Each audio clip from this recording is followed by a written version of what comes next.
প্রিয় দর্শক, আসসালামু আলাইকুম। আমি ডক্টর বজলুর রহিম রিপন। আপনাদের সবাইকে জানাচ্ছি শুভেচ্ছা। প্রিয় দর্শক, এই যে কোমরে ব্যথা, বিশেষ করে পিএলআইডির কারণে বা ডিস্ক প্রলাপসের কারণে অনেক চিকিৎসা নিচ্ছেন, কিন্তু ব্যথা কমতেছে না। কেউ বলে ওষুধ খান, রেস্ট নেন। কেউ বলে অপারেশন লাগবে। রোগী সাধারণত এই ধরনের কথা শুনে অনেক সময় হতাশ হয়ে যান যে তাহলে কি আর আমার পিএলআইডি ভালো হবে না? হ্যাঁ, প্রিয় দর্শক, অবশ্যই আপনার পিএলআইডি ভালো হবে।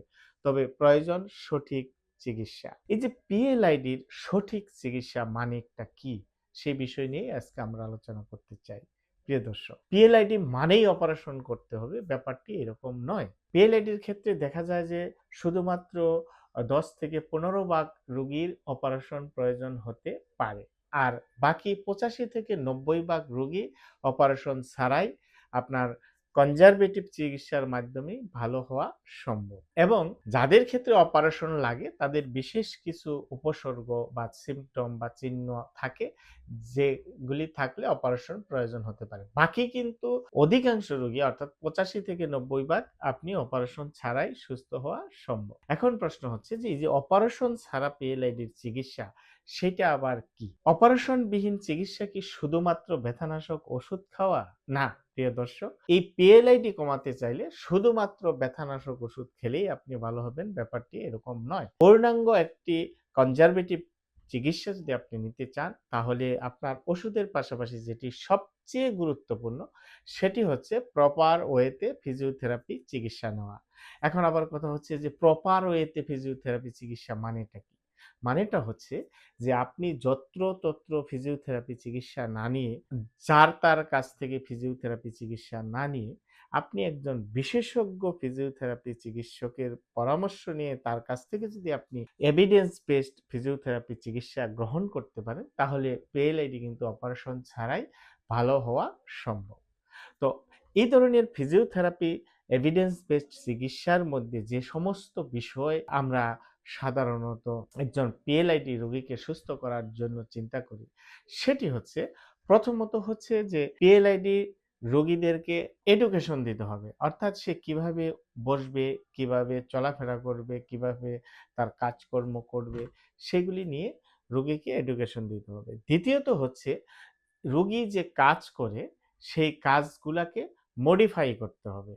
যে কাজ করলে ব্যথা বাড়ার সম্ভাবনা থাকে সেই কাজগুলোকে কিভাবে মডিফাই করা যায় অ্যাকর্ডিং টু দ্য রোগীর কন্ডিশন এবং তার কাজের সাথে সবকিছু কনসিডার করে তার অ্যাক্টিভিটি মোটিফিকেশন করতে হবে। তৃতীয় যে বিষয়টা, রোগীকে এনশিওর করতে হবে এই ব্যথা সম্পর্কে, এই ব্যথা নিয়ে যেন রোগী ভয় না পায়। কারণ যদি রোগী ভয় পায় তাহলে রোগীর ব্যথা ভালো হওয়া কঠিন। সুতরাং এই যে বিষয়গুলি পেশেন্ট এডুকেশন, আপনার অ্যাক্টিভিটি মডিফিকেশন, রোগীকে নিশ্চয়তা দেওয়া, এটি চিকিৎসার একটি বিশেষ পার্ট। দ্বিতীয়ত বিষয় হচ্ছে যে তাকে এক্সারসাইজ করতে হবে। এখন কি ধরনের এক্সারসাইজ আপনি করবেন? এই এক্সারসাইজ বিশেষ করে পিএলআইডির ক্ষেত্রে ডিরেকশনাল প্রিফারেন্স এক্সারসাইজ সবচেয়ে কার্যকরী, যেটি ম্যাকেনজি থেরাপি নামে পরিচিত। এখন এই যে ডিরেকশনাল প্রিফারেন্স এক্সারসাইজ আপনার এই ধরনের পিএলআইডির ক্ষেত্রে খুবই কার্যকরী ভূমিকা পালন করে। এবং এর সাথে যদি আমরা মোটর কন্ট্রোল এক্সারসাইজ করি, আমরা কোর স্টেবিলাইজেশন এক্সারসাইজ করি, তাহলে সহজেই পিএলআইডি ভালো হওয়া সম্ভব। এবং যদি আপনার ডিস্ক যদি নার্ভকে চাপ দেয়, ব্যথা যদি পায়ের দিকে চলে যায়, পায়ে যদি ঝিঁঝি অবশ থাকে, তাহলে অবশ্যই নিউরাল মোবিলাইজেশন এই জায়গায় খুবই কার্যকরী ভূমিকা রাখে, বা নিউরাল নার্ভ গ্লাইডিং এক্সারসাইজ যেটাকে বলা হয়। এবং এই যে নার্ভ গ্লাইডিং এক্সারসাইজ, আপনার বিভিন্ন ধরনের স্টেবিলাইজেশন এক্সারসাইজ এর সাথে অনেক সময় আবার ম্যানুয়াল থেরাপি, বিশেষ করে জয়েন্ট মোবিলাইজেশন বা সফট টিস্যু মোবিলাইজেশনও প্রয়োজন হতে পারে। আমরা যদি এই চিকিৎসাগুলা ধাপে ধাপে সুন্দর মতো দিতে পারি, এবং কোনো ক্ষেত্রে আপনার ইলেকট্রিক্যাল মোডালিটিস, বিশেষ করে আপনার শর্ট ওয়েভ ডায়াথার্মি বা টেন্স আপনার সহায়ক ভূমিকা পালন করে ব্যথা নিয়ন্ত্রণের ক্ষেত্রে, এই কাজগুলি যদি আমরা পর্যায়ক্রমে স্টেপ বাই স্টেপ করতে পারি, তাহলে কিন্তু পিএলআইডির রোগী অপারেশন নাও লাগতে পারে।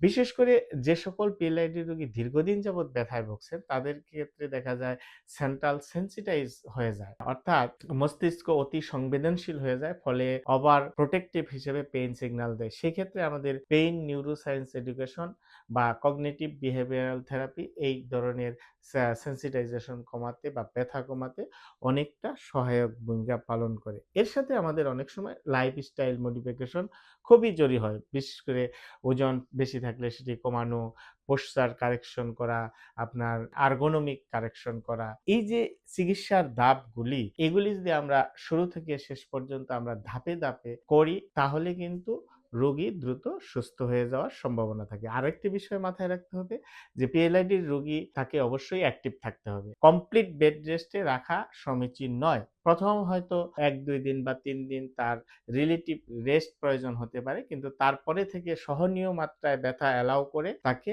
অ্যাক্টিভ থাকতে হবে দ্রুত হিলিং এর জন্য, দ্রুত রিকভারির জন্য। সুতরাং প্রিয় দর্শক, আপনারা যারা এই ধরনের PLID তে ভুগছেন, চিকিৎসা নিচ্ছেন, সুস্থ হতে পারতেছেন না, হতাশ হয়ে যাচ্ছেন, তাদের প্রতি পরামর্শ আপনি একজন বিশেষজ্ঞ ফিজিওথেরাপি চিকিৎসকের পরামর্শ নিতে পারেন। আমাদের পরামর্শ নিতে চাইলে আমাদের স্ক্রিনে দেওয়া নাম্বারে যোগাযোগ করতে পারেন। ধন্যবাদ সবাইকে। আসসালামু আলাইকুম।